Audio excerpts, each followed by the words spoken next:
mesdames et messieurs, téléspectateurs de Béni TV, bienvenue dans cette édition du Grand Journal, parcourant ensemble les faits marquants de la semaine écoulée.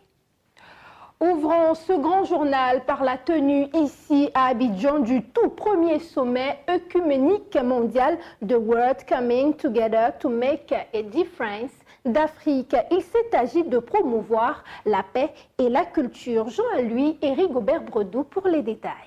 Religieux et traditionnels, agissons ensemble pour la paix dans le monde et le bien-être de nos descendants. C'est le thème du premier sommet œcuménique mondial sur la paix et la culture en Côte d'Ivoire. Cet événement est initié par The World Coming Together to Make a Difference a vu la participation de plusieurs autorités coutumières et guides spirituels.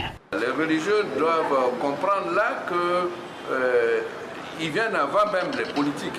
Voilà, ils doivent se mettre ensemble pour prêcher dans les mosquées, dans les églises, aussi enseigner la non-violence à la Côte d'Ivoire et aux Ivoiriens. Soyons dans l'univers avec Christ, sauveur de l'humanité. Si on veut, on ne veut pas, c'est Jésus qui va juger tout le monde à la fin du monde. Cette activité a été placée sous le parrainage du vice-gouverneur du district autonome d'Abidjan, C. Honoré. Que les hommes de Dieu, qu'ils soient musulmans, qu'ils soient chrétiens, se mettent ensemble pour prôner la paix. L'initiateur de cet événement, par ailleurs, au coordonnateur Afrique de Wokotomadi, Monseigneur Daniel Kilem, appelle à l'union de tous les croyants afin de bâtir la paix sur le continent. C'est cet appel à toute la communauté ecclésiale, religieuse, traditionnelle, de se rapprocher et puis qu'ensemble nous puissions faire, car c'est l'objectif même de Wokotomadi. Wokotomadi veut dire « The world coming together to make a difference ». Ça veut dire « mettons-nous ensemble pour faire la différence ».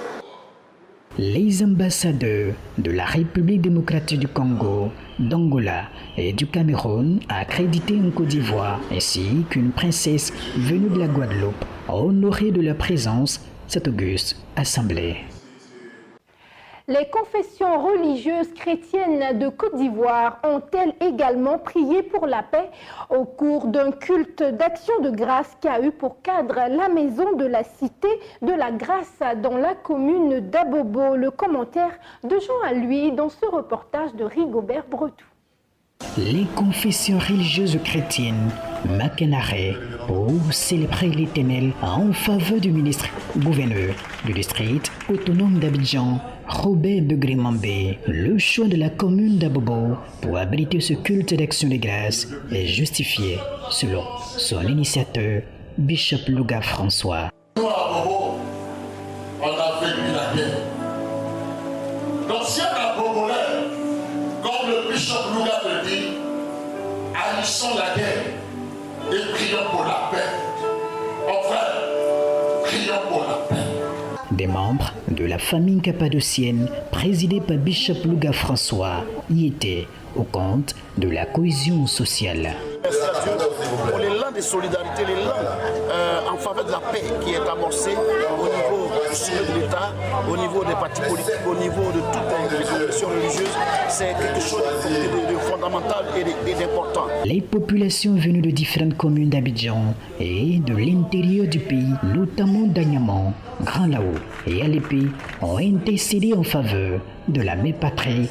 Tout cela sous la bannière du Seigneur Jésus-Christ. C'est toutes les confessions religieuses chrétiennes de Côte d'Ivoire qui sont réunies ce jour ici même. Et en parlant de confessions religieuses, nous parlons de toutes les obédiences culturelles chrétiennes. Notre Seigneur continue de parler au cœur de chaque Ivoirien, continue de ramollir le cœur, continue d'apporter le calme, le retenu, continue de porter beaucoup de bonheur dans le cœur de chaque Ivoirien. Et c'est ce qui est important pour nous. Le représentant du ministre-gouverneur avait un mandat clairement défini, prêcher la paix à toute la communauté.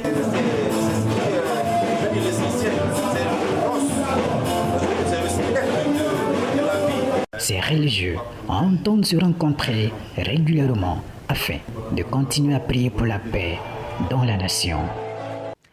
Porteur de gloire par l'esprit de vérité, voilà le thème de la 5e édition du séminaire de l'Armée mondiale d'intercession qui s'est déroulé à la maison protestante de l'étudiant MAPE, un événement qui a enregistré la présence de plusieurs leaders religieux. Priscille Séan et Rigobert Bredou.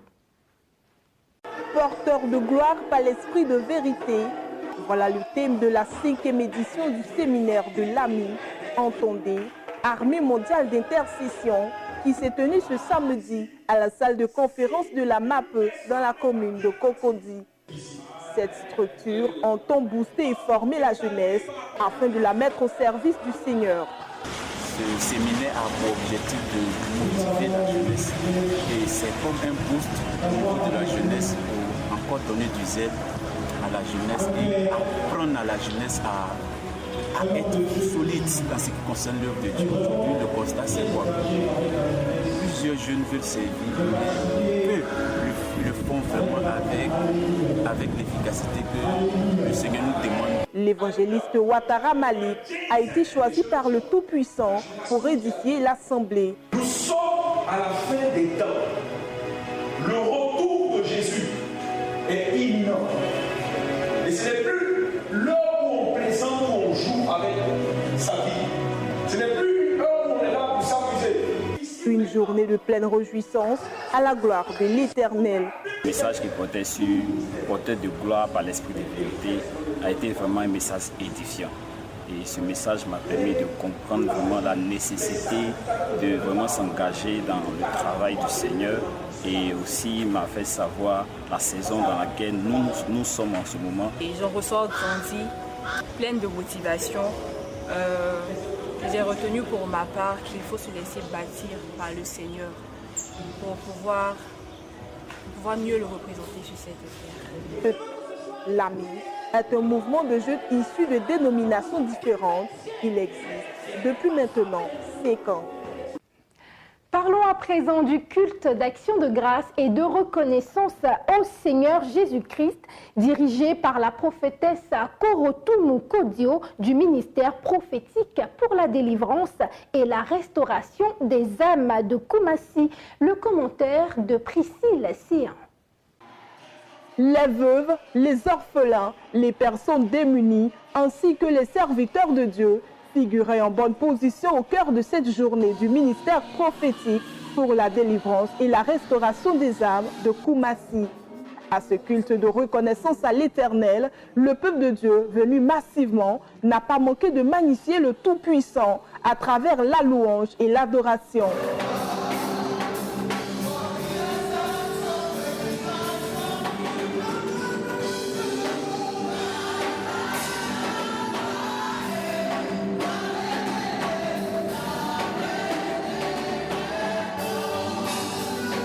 Intervenant en sa qualité d'orateur, le patriarche Germain Ouedraogo a entretenu le peuple de Dieu sur l'importance de la reconnaissance au Seigneur. Mais la reconnaissance doit être suivie par des actions de grâce. Et vous savez, dans les actions de grâce, c'est une expression de notre amour. Et vous savez que tout ce qu'on donne sans amour, on le réclame après. Mais tout ce qu'on donne avec amour, on ne regrette absolument rien. C'est pour cette raison que nous voulons encourager l'Église, nous voulons encourager le peuple de Dieu à manifester de la reconnaissance à chaque étape de leur vie, parce que la vie est faite d'étapes. Et pour avoir accès à une autre étape supérieure, il faut d'abord être reconnaissant pour le passé, pour prétendre avoir accès à un autre niveau supérieur. Puis, place à la remise de dons et de distinctions à plusieurs serviteurs de Dieu. L'initiatrice de cette action humanitaire, prophétesse Korotumu Kodio, entend ainsi remercier le Seigneur pour ses bienfaits dans sa vie, mais en particulier pour avoir obtenu l'agrément du ministère de l'Intérieur et de la Sécurité, lui donnant l'autorisation d'exercer pleinement en sa qualité de servante de Dieu. C'est vrai, je suis une prophétesse. C'est vrai, j'ai fait l'enseignement, j'ai fait la dirigeance, mais ma particularité, c'est aller donner à ceux qui n'en ont pas. Surtout la charité. Donc je vais rendre gloire à Dieu, dire merci à Dieu. Il a permis que j'ai l'agrément du ministre. Et il m'a tellement fait du bien que je voulais m'arrêter là pour lui dire merci. Parce que l'agrément n'est pas permis à tout le monde. C'est une grâce qu'il m'a fait. La prophétesse Korotoum Kodio, issue de famille musulmane, est au service du Seigneur depuis plus de 17 ans. L'Union régionale des églises évangéliques baptistes missionnaires Abidjan Sud prête main forte aux démunis. Elle vient d'offrir un important don en vivres aux tout petits pensionnaires des orphelinats d'Adiaké et de Grand Bassam. Regardez. Ces belles créatures du Seigneur Jésus-Christ ont besoin de nous, car tous orphelins, et ils sont au quotidien nourris et soignés ici, à l'orphelinat Les Anges d'Adiaké. Les cris d'alarme de ces enfants sont parvenus aux oreilles des premières autorités de l'Union régionale des églises évangéliques baptistes missionnaires d'Abidjan Sud. Elle offre plus de 2 tonnes de sacs de riz et d'huile à la grande joie des dirigeants de ce centre d'accueil et du préfet de la localité. Notre Seigneur a prêché, il a nourri la foule et c'est ce que vous êtes en train de faire. Vous prêchez et vous venez en aide à ces enfants en situation difficile et comme j'aime à le dire, ce sont les enfants de la nation, de la sous-région. C'est à Dieu même que vous allez faire ces dons. Les saintes d'écriture ne disent pas que ce que vous ferez à ces tout petits, c'est à moi que vous le ferez. Donc merci encore. Merci pour ces dons à Dieu. Après la visite des locaux, les donateurs déposent les valises, cette fois à l'internat FICAP Mission du site balnéaire de Mondoko dans la sous-préfecture de Grand Bassam. Ces vagabonds de la charité récitent la même leçon biblique, celle de manifester l'amour aux nécessiteux. Ici, comme à Diaké, l'évangile a été également annoncé pour le salut des âmes. Bilan positif au thème de cette tournée caritative. On ne peut que bénir le Seigneur parce que les frères et sœurs de nos différentes communautés ont compris que c'est un acte important, c'est un acte biblique. Je peux donc dire que je suis satisfait de la mobilisation des pasteurs, des membres du conseil et des frères et sœurs de nos différentes communautés locales. Tous ces dons ont coûté à la communauté environ 3 millions de francs CFA. De la cité balnéaire de Grand Bassam à celle de San Pedro, où les fidèles de la paroisse La Révélation de l'Église du christianisme céleste ont célébré la traditionnelle fête annuelle de moisson. Eve-Laure et Aimé Kofi y étaient témoins et voici leur compte rendu. La paroisse Révélation de l'Église du christianisme céleste de la ville de San Pedro a organisé la 17e édition de sa traditionnelle fête des moissons avec la participation des autres paroisses de la ville portuaire, mais aussi celles des villes environnantes, notamment les paroisses Saint-Uriel de Soubré, Divine Grâce de Grand-Bérébi et Saint-Israël de Sogébé, venues avec leurs différentes chorales pour moissonner. Sans oublier la chorale mère, la terre promise de la Sainte Révélation de San Pedro.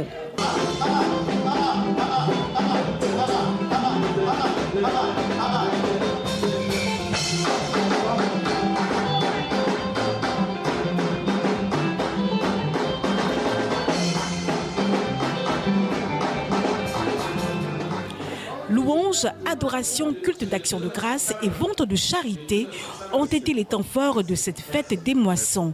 Le suprême Adjo Théophile, quant à lui, a donné un message sur l'importance de la moisson.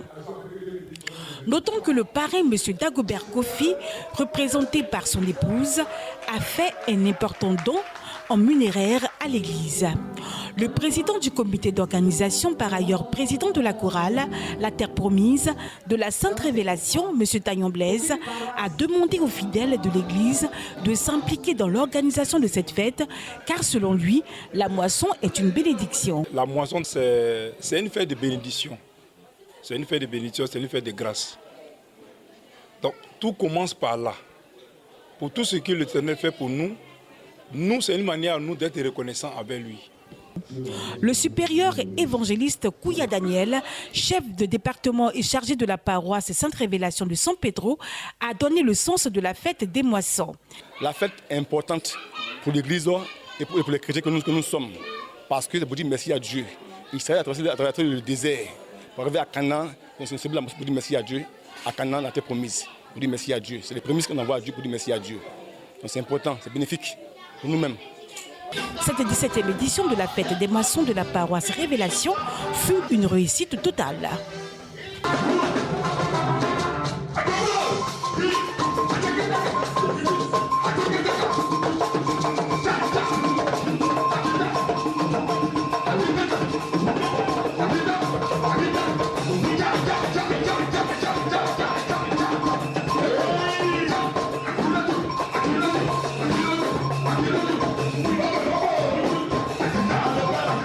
Nous vous proposons à présent les temps forts du culte spécial à l'église Bethesda, clinique de la foi à Yopougon, marqué par la commémoration d'une part de l'anniversaire de la fondation de ce ministère et celui de la consécration de la prophétesse Djagouri Dalla, d'autre part le tout en présence du révérend docteur Yaé Dion Robert, le compte rendu d'Alain Cobon. Standing ovation pour honorer un père, une sommité de l'évangile. L'église Bethesda et son leader, la prophétesse Djagouri Dalla, reçoivent le docteur Yaé Dion Robert.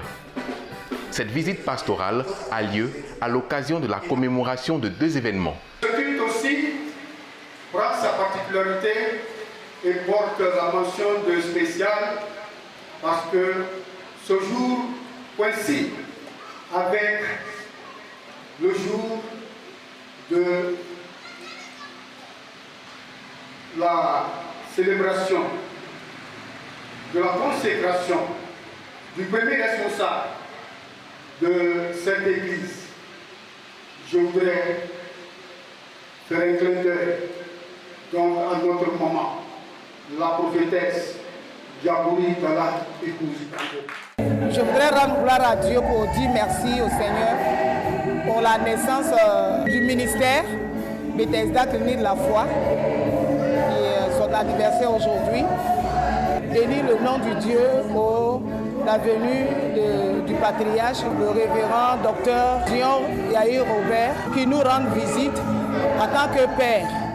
Le docteur Yaé Dion Robert, telle une véritable bibliothèque de l'Évangile, a tiré de ses rayons le message approprié à la circonstance. L'histoire de l'Église. La parole de Dieu, c'est la lumière. Le monde était dans les ténèbres. Parce qu'Israël, qui devait être pasteur, a rejoint l'humanité dans le désordre. Dieu lui-même l'a béni. Est-ce que ça a été promis dans le jardin d'Éden? Dieu a soufflé dans l'ovule d'une pierre. Et c'est comme ça, Marie conçue. Et il a reconnu son humanité. Jésus, avec quoi? Sauveur. Mais il est qui? Emmanuel, Dieu avec nous. La prophétesse Djagouri Dalla le reconnaît bien. Ce culte spécial a été une bénédiction. Et au nom de toute l'Église, elle rend grâce à l'Éternel. Nous voudrons bénir Dieu pour un Père qui nous a donné et pour sa présence dans notre vie. Parce qu'il nous donne des conseils par rapport à l'œuvre pour ne pas dévier, pour rester ferme dans la voie du Seigneur. Et je voudrais bénir Dieu pour ces moments et cette occasion. C'est dans une atmosphère joyeuse que ce culte a pris fin.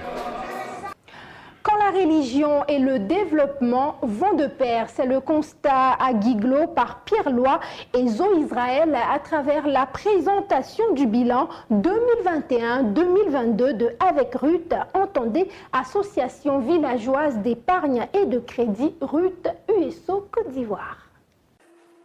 L'association villageoise d'épargne et de crédit AVEC est un système mis en place par International Rescue Committee.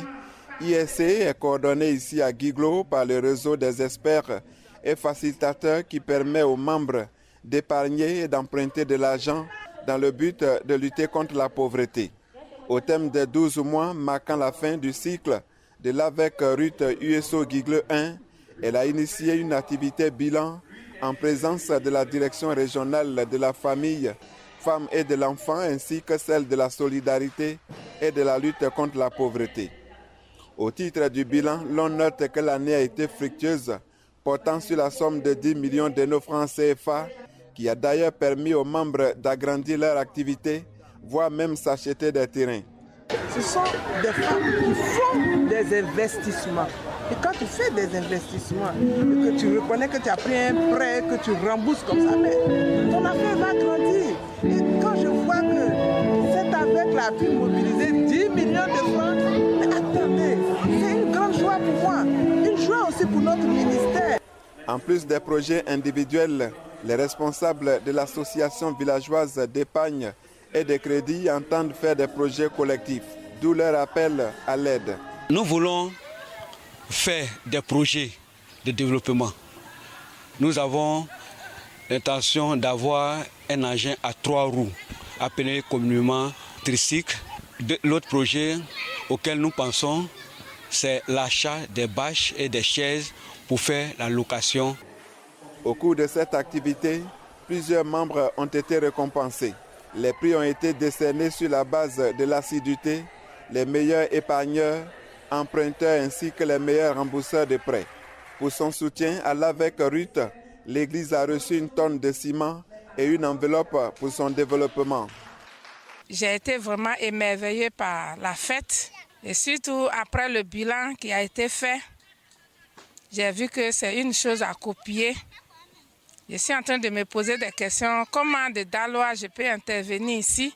C'est dans une bonne ambiance que les membres de la dite association se sont séparés en promettant de faire mieux les années à venir. Rappelons que l'AVEC Ruth a été créé en 2017 par Guy Madeleine, épouse Ignan, et Dangue Valentin, alias Tino de Bethany, quant à lui, en est le deuxième président.